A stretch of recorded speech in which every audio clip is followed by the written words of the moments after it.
सबको जय यीशु। आगमन काल के दूसरे रविवार में हम पहुंच गए हैं। क्रिसमस की तैयारी के इस पावन वेला में कलीसिया हमसे आग्रह करती है कि हम प्रभु वचन के आधारित हमारे आध्यात्मिक जीवन को और मजबूती प्रदान करें, ईश्वर की ओर हमारे हृदय को आगे बढ़ाए, ईश्वरीय अनुग्रह को हम प्राप्त करें। दरअसल यह साल हमारे लिए, सारी दुनिया के लिए निराशा का, चिंता का, वेदना का साल रहा है। कोरोना महामारी सारी दुनिया को हिलाकर रख दिया। सबके जीवन में दर्द है, चिंता है कि आगे क्या होगा, कल क्या होगा। जब कभी हमारे जीवन में बीमारी आती है, हम उतना चिंतित नहीं होते थे, क्योंकि हमें विश्वास है कि उसकी दवा मिलेगी, छुटकारा मिलेगा। कोरोना महामारी आकर 1 साल हो गए, अभी तक उसके विरुद्ध एक अच्छी दवाई, एक वैक्सीन अभी तक नहीं निकाल पाए हैं। पूरी दुनिया इसलिए चिंतित है। कितने लोगों के जीवन में ये महामारी बर्बादी लाया है। जीने का साधन खो गए, नौकरियां चली गई, बिजनेस बर्बाद हो गए, बच्चों की पढ़ाई अधूरे रह गए और बहुत सारी बातें इससे जुड़ी हुई है। और ये महामारी और भी फैलते जा रहे हैं। ऐसे एक वातावरण में, ऐसे एक माहौल में क्रिसमस का क्या अर्थ है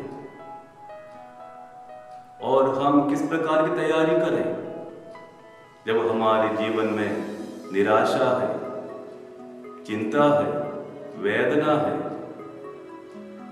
कोई भी उत्सव हमें आनंद प्रदान नहीं कर सकता, लेकिन प्रभु हमें निरुत्साहित नहीं करते हैं। प्रभु हमें आश्वासन देता है, सांत्वना प्रदान करता है। ऐसी एक समय था जब पहले क्रिसमस हुआ, 20 शताब्दी पहले, जब बेथलेहम में प्रभु का जन्म हुआ।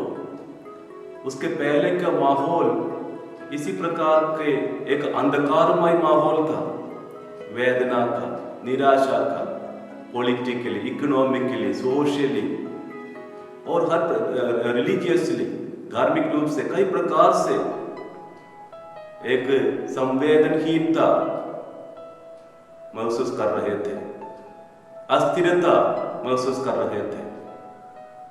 ऐसी एक समय में प्रभु जन्म लेता है।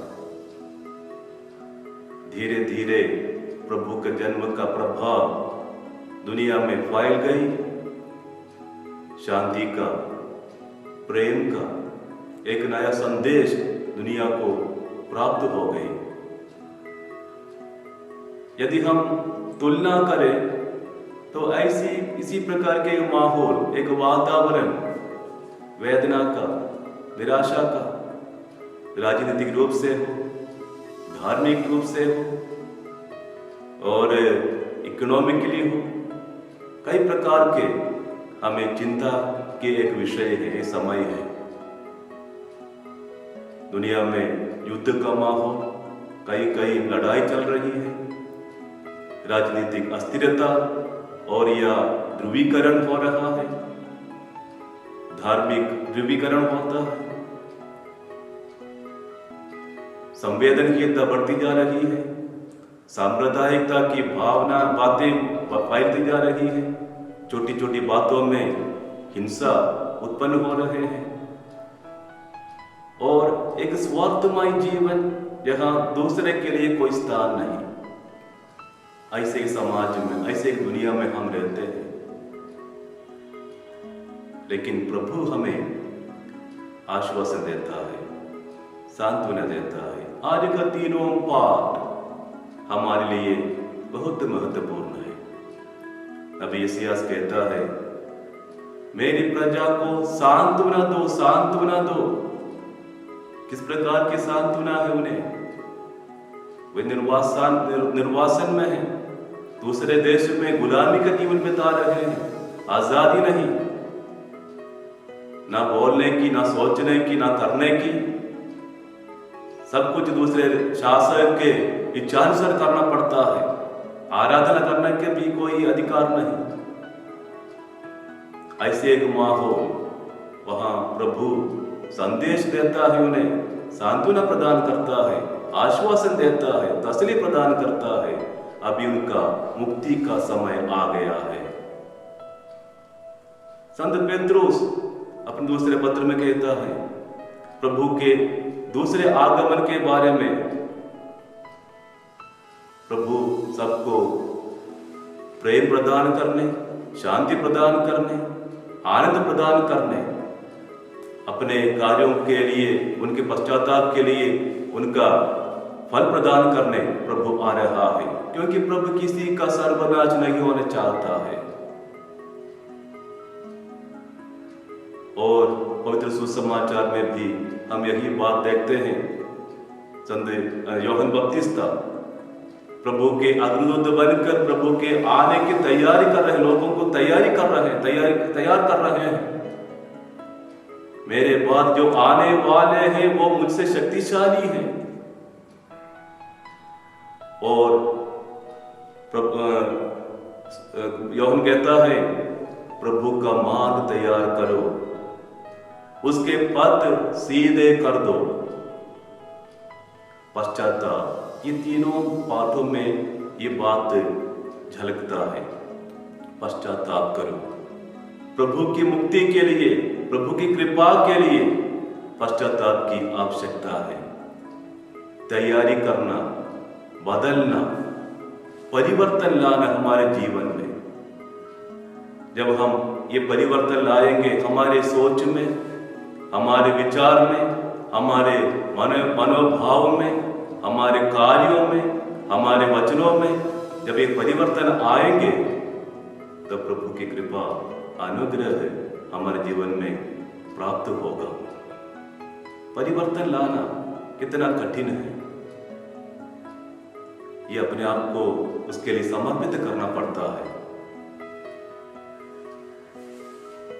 एक बार जब मैं एक मिशन स्टेशन में था तो एक कबाड़ी आया, तो पुराने जो लोहे के सामान सब है वो ले रहा था।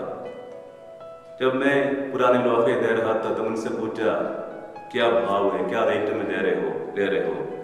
तो उसने कहा 12 रुपये किलो। तो मैंने कहा, जब मैं खरीदा कोई 40-50 रुपये में लिया तो अब 12 रुपये में ले रहे, बहुत नुकसान है। तो ये तो कबाड़ है, तो कौन लेगा? तो मैं सोच रहा था, जिस गाड़ी में वो आया वो एक मोटरसाइकिल था, वो भी लोहा का बना हुआ है, ये भी सरिया है, यह भी लोहा का बना हुआ है। तो मैंने उससे पूछा, ये मोटर गाड़ी कितने की है?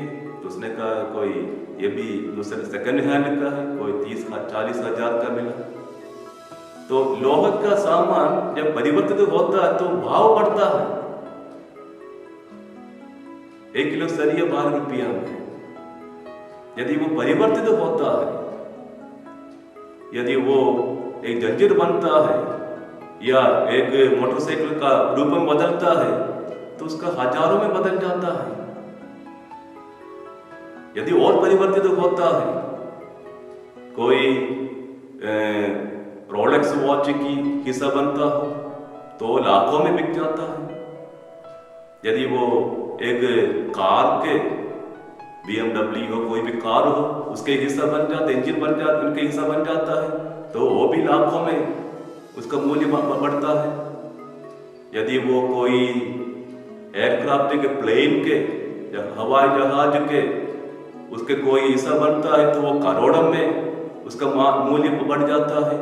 तो एक लोहा जो इतने छोटा सा हमारे हाथ में है, यदि वो परिवर्तित होता है तो उसका मूल्य बढ़ता जाता है। यही परिवर्तन हमारे आध्यात्मिक जीवन में होना चाहिए। ये परिवर्तित करने वाली शक्ति वो प्रभु है, जो हमारे जीवन में जितने भी बातें आती हैं, चाहे वो बीमारी का हो, चाहे वो आलोचना की हो, चाहे वो किसी प्रकार के पराजय की हो, जो भी है, बीमारी के हो, चिंता की हो, ये सब हमें परिवर्तन की ओर ले जाने वाली बात बनना चाहिए। और जब हम परिवर्तित होते हैं तब हमारा मूल्य ईश्वर की दृष्टि में बढ़ जाता है। वो बढ़ने लायक परिवर्तन हमें प्रदान करना चाहिए। इसलिए हमें वो परिवर्तन जो ईश्वर चाहता है, वो परिवर्तन हमारे जीवन में हमें लाना है। यही आगमन काल का उद्देश्य है, यही तैयारी है। तो जब हम क्रिसमस मनाएंगे, बड़ा दिन मनाएंगे, जब ये परिवर्तन हमारे दिल में है, हमारे हृदय में हम अनुभव करेंगे, तो कोई भी बीमारी, कोई भी महामारी, कोई भी चिंता हमारे आनंद को, हमारी खुशी को छीन नहीं सकता, वो उड़ा नहीं सकता। शांति हमारे हृदय में निवास करेगी। जो शांति प्रभु प्रदान करता है वो कभी वो मिट नहीं जाएगा। यही बात हमारे लिए आवश्यक है। जब हम प्रभु की आने की तैयारी कर रहे हैं, आज का वचन हमें प्रेरित करता है, हमारे जीवन में परिवर्तन लाए, पश्चाताप करें, आंतरिक रूप से हमारे सोच में, हमारे विचार में, हमारे मनोभाव में, हमारे कार्यों में, हमारे वचनों में परिवर्तन जो हमें खुशी प्रदान करता है, जो हमें आनंद प्रदान करता है, साथ ही साथ हमारे जो साथ हैं, हमारे समूह में हैं, हमारे परिवार में हैं, हमारे आसपास के लोग हैं, सब में वो आनंद का, वो प्रेम का, वो कृपा का प्रकाश जो है उन्हें भी प्राप्त हो जाए, ताकि वो प्रभु की रोशनी में हम सब आनंद विभोर हो जाए। प्रभु की कृपा आप सबों को प्राप्त हो। यीशु